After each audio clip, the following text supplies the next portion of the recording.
Welcome back to another technical video. Today, I'll be going through your question, answering it, and hopefully finding that solution that you need.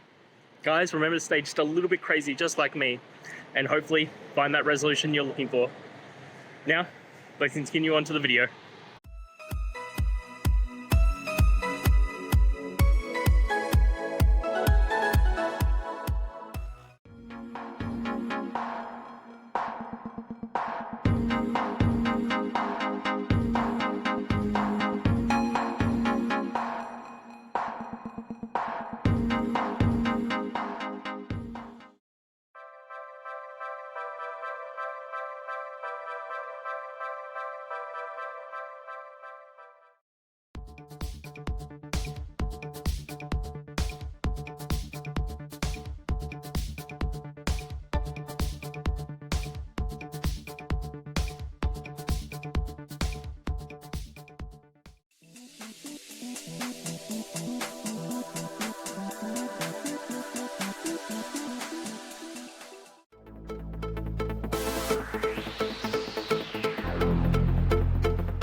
And that's it, guys. I hope this video has helped you find that solution that you're looking for.